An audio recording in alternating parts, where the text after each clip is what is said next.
All India radio Madurai வானொலி நிலையம். பன்னிரு திருமுறை அமுதம்.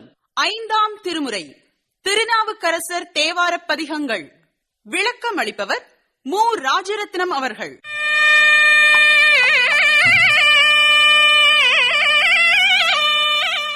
பாடல்களை பாடுபவர் திருப்பரங்குன்றம் கே. சுப்பிரமணியம் அவர்கள். நிகழ்ச்சி அமைப்பு பல்லடம் ஆர். ரவி அவர்கள்.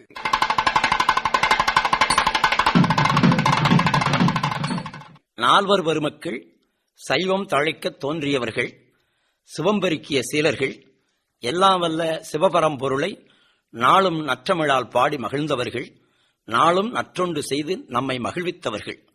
முதல் மூவர் பாடிய பாடல்கள் தேவாரம் என்னும் திருப்பெயர் பெற்றவை. திருமுறைகள் 12 தேவார திருப்பதிகங்கள் முதல் 7 திருமுறைகளாக வகுக்கப் பெற்றுள்ளன. நாவுக்கரசர் பாடிய 5ஆம் திருமுறை திருக்குறுந்தொகை என்னும் பெயருடையது. யாப்பு வகையில் குறுகிய அடிகளால் அமைந்த பாடல்கள் குறுந்தொகை எனப் பெற்று திரு என்னும் அடைமொழி சேர்ந்து திருக்குறுந்தொகை என ஆயிற்று எனலாம். 5ஆம் திருமுறையில் முதலில் அமைந்திருப்பது கோயில் திருப்பதிகம் ஆகும். கோயிலா? எந்த கோயில்? இப்படி ஒரு கேள்வி கேட்க வேண்டியதே இல்லை. கோயில் என்பது சைவத்தில் தில்லை சிற்றம்பலத்தையே குறிக்கும். வைணவத்தில் கோயில் என்பது திருவரங்கத்தையே குறிக்கும் என்பதும் அறியத்தக்கதாகும். கோயில் என்று போற்றப்பெறும் தில்லை சிற்றம்பலத்திற்கு பல்வேறு சிறப்புகள் உள்ளன. இத்திருத்தலம் நால்வர் பெருமக்களாலும் பாடப்பெற்ற பெருமைக்கு உரியது. அதிலும் ஒருவர் நுழைந்த வாயில் வழியே இன்னொருவர் நுழையாமல் நால்வரும் 4 வெவ்வேறு வாயில் வழியே நுழைந்து வழிபாடு செய்துள்ளனர் என்பதை நினைக்கும் போது நம் நெஞ்சமெல்லாம் நெகிழ்கிறது. திருநாவுக்கு அரசர் மேற்கு வாயில் வழியே உட்புகுந்து தில்லை திருமன்றில் திருக்கூத்து இயற்றும் பெருமானை தரிசித்து மகிழ்ந்து பாடுகிறார். கோயிலுக்கு செல்ல வேண்டுமா? வழிபாடு செய்ய வேண்டுமா? அதனால் நமக்கு என்ன கிடைக்கும்? நம்மில் பலருடைய கேள்வி இது. என்ன கிடைக்கும் என்றா கேட்கிறீர்கள்? என்ன கிடைக்காது? எல்லாம் கிடைக்கும் என்கிறார் நாவுக்கரசர். முதலில் அன்னம் பாலிக்கும் என்கிறார். அதாவது உண்ண உணவு கிடைக்கும் என்கிறார். முதலில் உணவு கிடைக்கும் என்று ஏன் சொன்னார்? உயிர் வாழ உடம்பு வேண்டும், உடம்புக்கு உணவு வேண்டும். உண்டி முதற்றே உணவின் பிண்டம், உண்டி கொடுத்தோர் உயிர் கொடுத்தோரே என்கிறது புறநானூறு. எனவே உணவாகிய அன்னம் பாலிக்கும் என்றார். சரி, உணவு கிடைத்தாயிற்று, வேறு என்ன கிடைக்கும்? பொன் கிடைக்கும். என்ன, பொன் கிடைக்குமா? ஆமாம், பொன் கிடைக்கும். உண்ண உணவு கிடைத்தால் போதுமா? உடுக்க உடை, இருக்க இடம் வேண்டாவா? இவற்றை பெறுவதற்கு பொன் வேண்டும் அல்லவா? எனவே பொன்னம்பாலிக்கும் என்றார். இனி என்ன கிடைக்கும்? பெருமானை அன்பு பொங்க கண்டு மகிழ்ந்து இன்புறுவாருக்கு வீடு பேராகிய முக்தி கிடைக்கும் என்கிறார். எனவே இன்னம்பாலிக்குமோ இப்பிறவியே எனப்பெற்றார். ஆக தில்லையில் திருநடம் செய் கூத்தப் பெருமானை கண்டு அன்பு பொங்க வழிபாடு செய்தால் இம்மையில் அன்னமாகிய சோறு கிடைக்கும், பொன்னும் கிடைக்கும், மறுமையில் வீடு பேராகிய முக்தியும் கிடைக்கும் என்கிறார் நாவுக்கரச பெருமான். அன்னம் பாலிக்கும் தில்லை சிற்றம்பலம், பொன்னம் பாலிக்கும் மேலுமி பூமிசை, எண்ணம் பாலிக்குமாறு கண்டு இன்புற இன்னம் பாலிக்குமோ இப்பிறவியே என்பது அவர்தம் அருமை திருப்பாட்டு. சுந்தரரின் பாடுமின் புலவீர்கள் இம்மையே தரும் சோறும் கூரையும் ஏத்தலாம் இடர்கடலுமாம், அம்மையே சிவலோகம் ஆழ்வதற்கு யாதும் ஐயுறவு இல்லையே என்னும் திருப்பாட்டும் இக்கருத்தை வலியுறுத்துவது நினைக்கத்தக்கது. அன்னம் பாலிக்கும் தில்லை சிற்றம்பலம்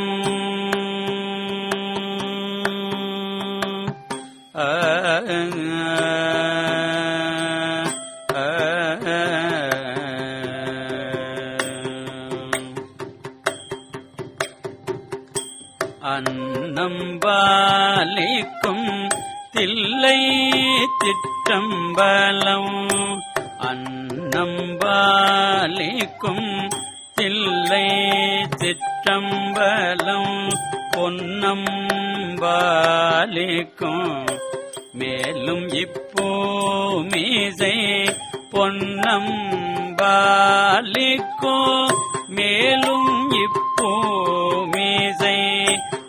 நம்பாலிக்கும் தில்லை சிற்றம்பலம் பொல் நம்பாலிக்கும் மேலும் இப்போ மீசை பொன்னம்பாலிக்கும்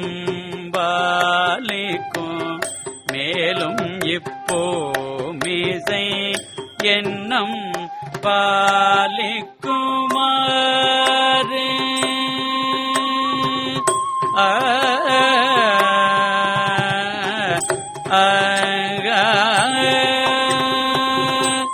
என்னும் பாலிக்குமாறு கண்டு இன்புற என்னும் பாலிக்குமாறு கண்டு இன்புற இன்னும் பாலிக்கும் மேலும் இப்போ மீதை இன்னும் பாலிக்குமோ இப்பிறவியே என்னும் பாலிக்குமாறு கண்டு இல்புற இன்னும் பாலிக்குமோ இப்பிறவியே இன்னும் பாலிக்குமோ இப்பிறவியே எல்லாம் பாலிக்குமாறு கண்டு இன்புற இன்னம் பாலிக்குமோ இப்பிறவியே அன்னம் பாலிக்கும் தில்லை சிற்றம்பலம் பொன்னம் பாலிக்கும் மேலும் இப்போ மிதையன் நம்பாலிக்குமாறு கண்டில் புறையில் நம்பாலிக்குமோ இப்பிறவியில் பாலிக்குமோ இப்பிறவியே என்னம் பாலிக்குமாறு கண்டு இன்புற என்னும் பாலிக்குமோ இப்பிறவியே இன்னம் பாலிக்குமோ இப்பிறவியே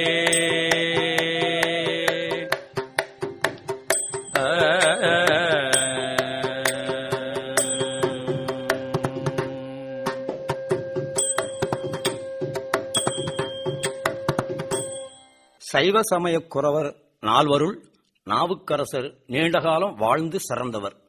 திருஞான சம்பந்தர் 16 ஆண்டுகளும், சுந்தரர் 18 ஆண்டுகளும், மாணிக்கவாசகர் 32 ஆண்டுகளும் வாழ்ந்தவர்கள். திருநாவுக்கரசர் சைவ பழமாய் தொண்டு கிழமாய் 81 ஆண்டுகள் இந்த மண்ணிலே நடமாடியவர்.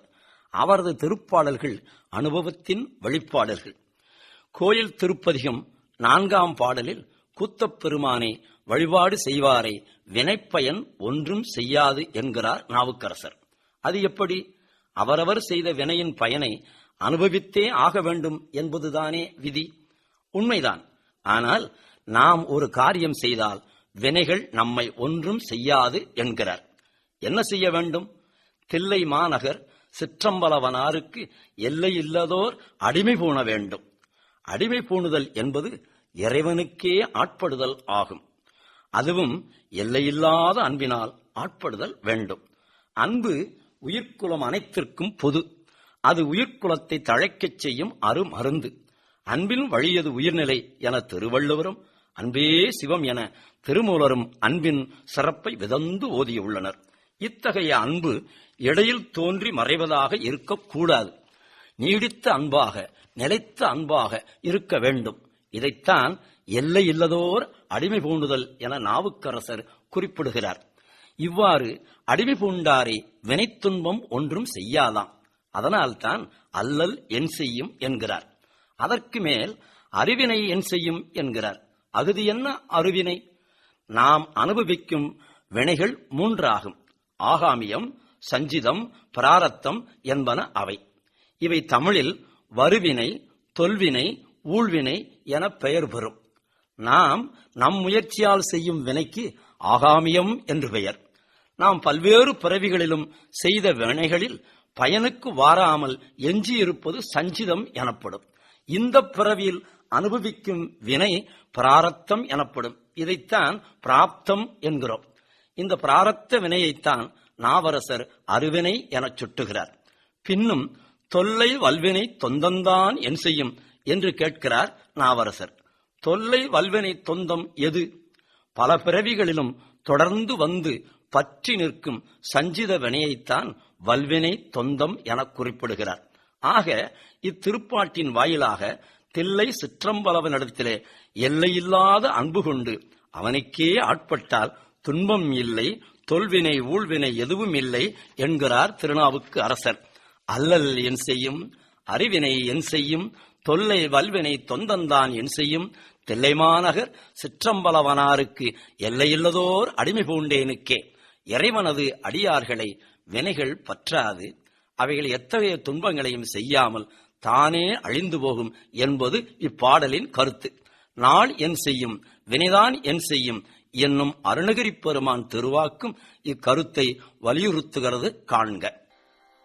அல்லல் என் செய்யும், அருவினை என் செய்யும், தொல்லை வல்வினை தொண்டந்தாள் என் செய்யும், அல்லல் என் செய்யும், அருவினை என் செய்யும், தொல்லை வல்வினை தொண்டந்தாள் என் செய்யும், அல்லல் என் செய்யும், அருவினை என் செய்யும், தொல்லை வல்வினை தொண்டந்தாள் என் செய்யும், அல்லல் என் செய்யும், அருவினை என் செய்யும், தொல்லை வல்வினை தொண்டந்தாள் என் செய்யும், தொல்லை வல்வினை தொண்டந்தாள் என் செய்யும், தில்லை மாநகர்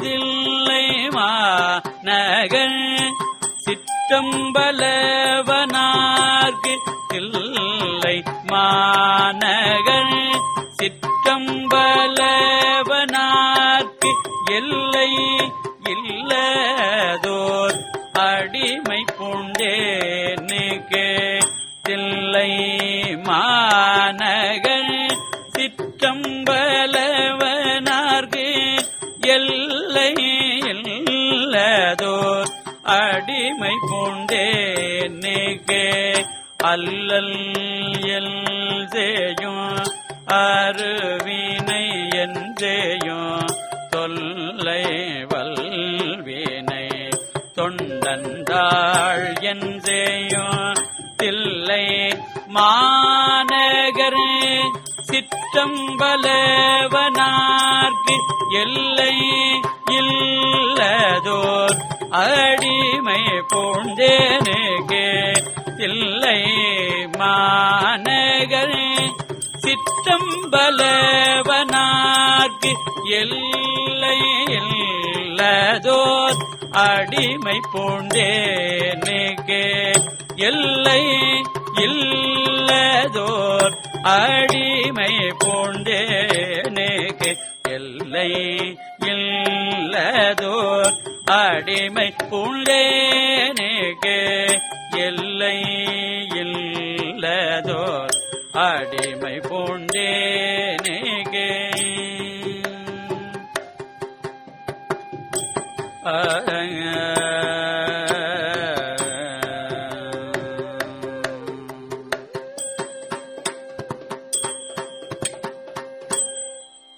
நினைக்க முக்தி தரும் தலம் திரு அண்ணாமலை. இது பஞ்சபூத திருத்தலங்களுள் நெருப்புத் தலம். திருமாலும் நான்முகனும் அடியும் முடியும் தேடிய போது அவர்களுக்கு அகப்படாது சிவபெருமான் சோதி வடிவாய் காட்சி அளித்த தலம். மலையே சிவலிங்க திருமேனியாக வழிபடப்பெறும் சிறப்பு திருத்தலம். அருணகிரி பெருமானுக்கு அருமுகப் பெருமான் அருள் செய்த அருமை திருத்தலம். ரமண மகரிஷி, சேஷாத்திரி சுவாமிகள் போன்றாரை ஆட்கொண்ட தலம். ஊரின் பெயரும் அண்ணாமலை, அங்கு கோவில் கொண்டருளும் பெருமானின் பெயரும் அண்ணாமலை. அன்னையின் பெயர் உண்ணாமலை அம்மை. அண்ணாமலையானை ஆடி பாடி கைதொழுதார் அப்பரடிகள். நமக்கு உள்ள வினைகள் ஓடிப்போக எளிய வழி ஒன்றை நமக்கு கூறுகிறார். வினைகளின் இருப்பிடம் நமது உள்ளம். இப்பிறவியில் நாம் அனுபவிக்கும் பிராரத்த வினை, பல பிறவிகளிலும் தொடர்ந்து வரும் சஞ்சித வினை, இப்பிறவியில் நாம் செய்யும் ஆகாமிய வினை ஆகியவற்றால் நாம் துன்பத்திலும் துயரத்திலும் ஆழ்ந்து கிடக்கின்றோம். வினைகள் நீங்காத வரை நமக்கு உய்வு இல்லை, உயர்வும் இல்லை. வினைகளோ எளிதில் நம்மை விட்டு நீங்கவும் செய்யாது. வினை துன்பங்களிலிருந்து விடுபட முடியாமலும் அதற்குரிய வழி தெரியாமலும் தவிக்கும் நமக்கு வழிகாட்டுகிறார் வாகீச பெருந்தகை. அது என்ன வழி? அண்ணாமலையானை நாடி திரு அண்ணாமலை செல்ல வேண்டும். திருத்தமான அவன் பாத மலர்கள் ஆகிய திருவடிகளை பற்ற வேண்டும். இவ்வாறு செய்தால் நம்மை தேடி வந்த நம்மை அப்பெருமான் ஆட்கொண்டு அருள் செய்வான். இதனால் நம் வினைகள் எல்லாம் பரிதி முன் பணி போல நம்மை விட்டு ஓடிப்போகும். தேடிச் சென்று தெருந்தடி எத்துமின் நாடி வந்து அவர் நம்மையும் ஆட்கொள்வர். ஆடி பாடி அண்ணாமலை கைதொழ ஓடிப்போம் நமது உள்ள வினைகளே. நமக்கு நல்வழி காட்டும் நாவுக்கரசரின் நயமிகு திருப்பாடல் இது. தேடி சென்று திருந்தடியேத்துமில் நாடி வந்து அவர் நம்மையும் ஆட்கொள்வர்.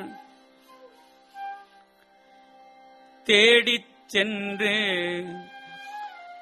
திருந்தடியேத்துமில் நாடி வந்து அவர் நம்மையும் ஆட்கொள்வர்.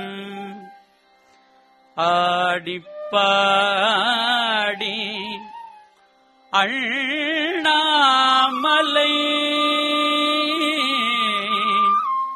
கைதொழ ஆடிப்பாடி அண்ணாமலை கைதொழ ஓடிப்போம் நமது உள்ள வினைகளே. அண்ணாமலை கைதொழ நமது வினைகளே ஓடிப்போம். தேடிச் சென்று ஆடிப்பாடி அண்ணாமலை கைதொழ ஓடிப்போம் நமது உள்ள வினைகளே. தேடிச் சென்று திருந்தடியேத்துமில் நாடி வந்து அவர் நம்மையும் ஆட்கொள்வர். தேடிச் சென்று திருந்தடியேத்துமில் நாடி வந்து அவர் நம்மையும் ஆட்கொள்வர். ஆடிப்பாடி அண்ணாமலை கைதொழ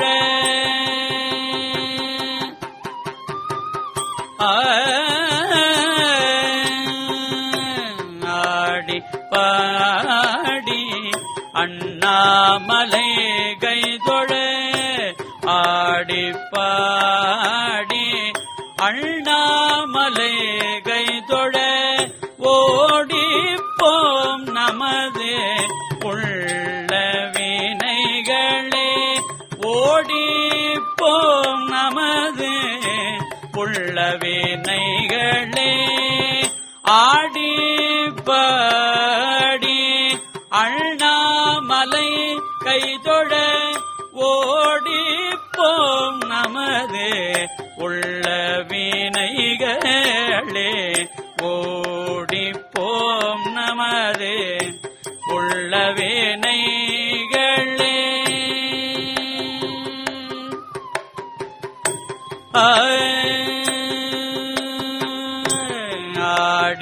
ஆடிப்பாடி அண்ணாமலை கைதொழ ஆடிப்பாடி அண்ணாமலை கைதொழ ஓடிப்போம் நமது உள்ள வினைகளே.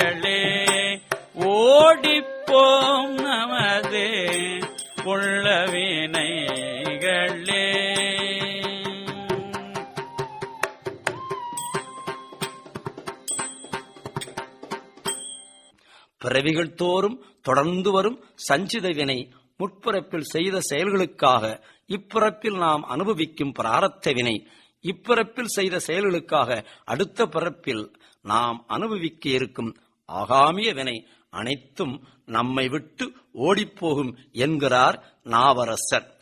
இப்பதிக பாடல்களில் அண்ணாமலை கைதொழ கெட்டுப்போம் வினை, அண்ணாமலை கைதொழ ஓடிப்போம் நம் மேலை வினைகளே, அண்ணாமலை கைதொழ ஓடிப்போம் நமது உள்ள வினைகளே, அண்ணாமலை கைதொழ பேண் என்ற பெருவினை போகுமே, அண்ணாமலை கைதொழ வெண்டு போகும் நம் வேலை வினைகளே, அண்ணாமலை கைதொழ பறையும் நாம் செய்த பாவங்களே என்று அறுதியிட்டு உறுதிபட கூறுகிறார் அப்பரடிகள். நம் வினைகளை வேறறுக்க வல்லான் அண்ணாமலையான்.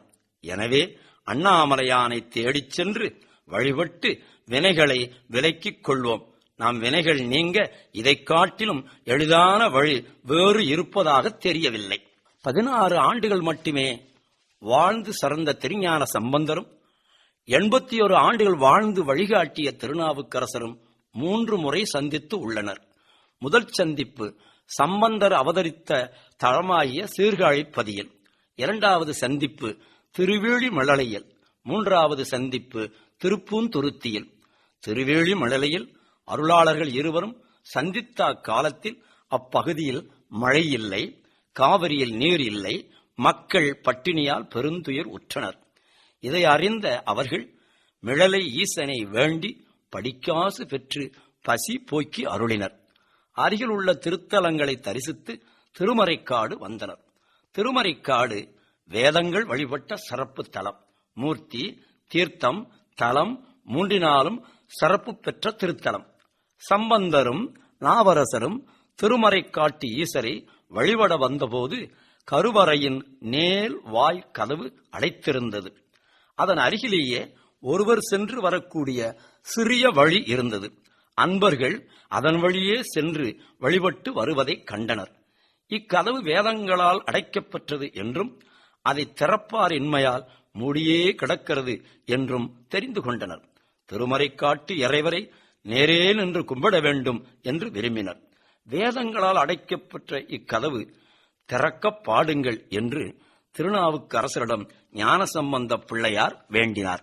அப்போது திருநாவுக்கரசர் பண்ணின் நேர்மொழியாள் உமை பங்கரோ, மண்ணினார் வலம் செய் மறை காடரோ, கண்ணினால் உமை காண கதவினை திண்ணமாக திறந்து அருள் செய்மினே எனப் பாடினார்.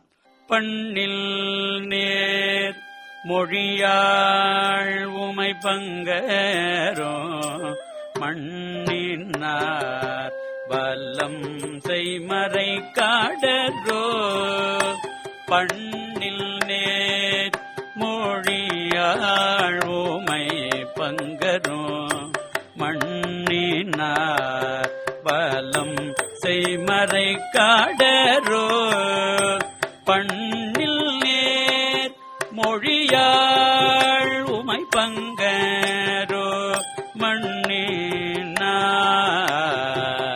வலம் செய்மறை காடரோ, மண்ணினார்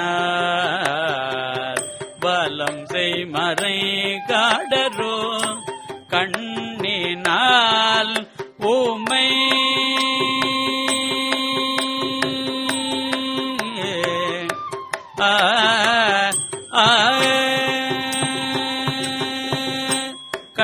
கண்ணினால் உமை காண கதவினை, கண்ணினால் உமை காண கதவினை, கண்ணினால் உமை காண கதவினை, திண்ணமாக திறந்தருள் செய்மேனே, கண்ணினால் உமை காண கதவினை, திண்ணமாக திறந்தருள் செய்மேனே, திண்ணமாக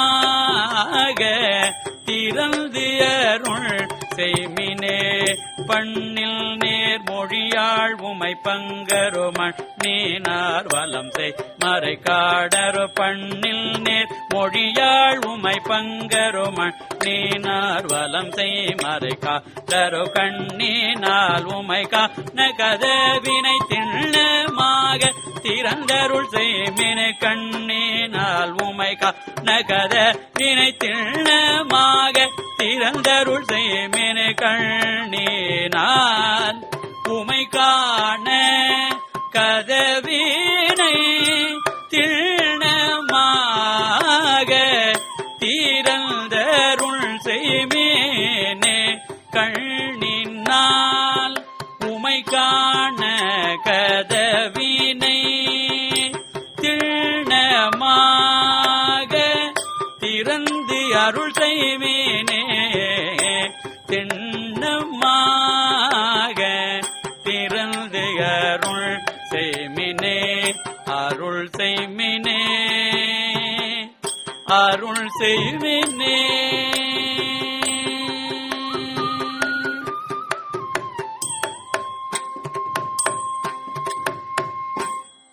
மண்ணகத்தார் எல்லாம் வளமாக வந்து வழிபாடு செய்யும் மறைக்காட்டு ஈசன் நீ.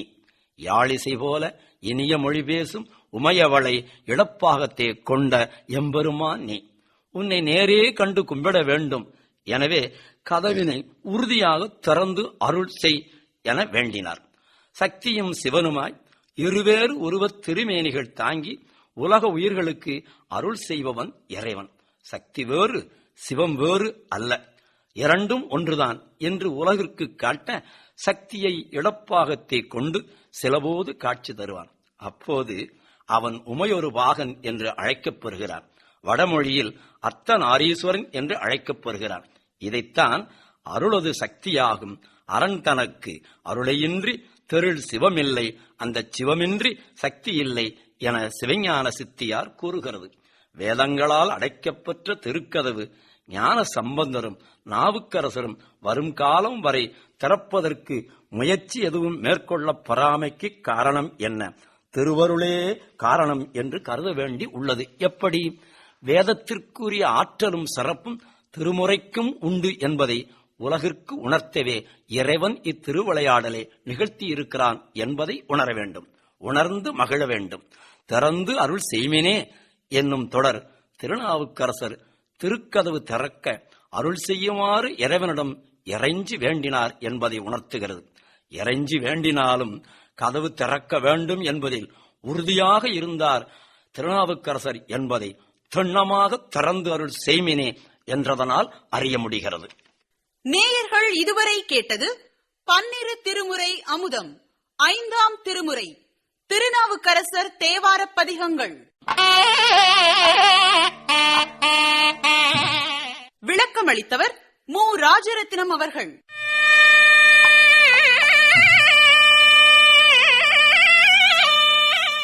பாடல்களை பாடியவர் திருப்பரங்குன்றம் கே. சுப்பிரமணியம் அவர்கள். நிகழ்ச்சி அமைப்பு பல்லடம் ஆர். ரவி அவர்கள். இந்நிகழ்ச்சி மதுரை வானொலியின் களஞ்சிய திட்ட படைப்பு.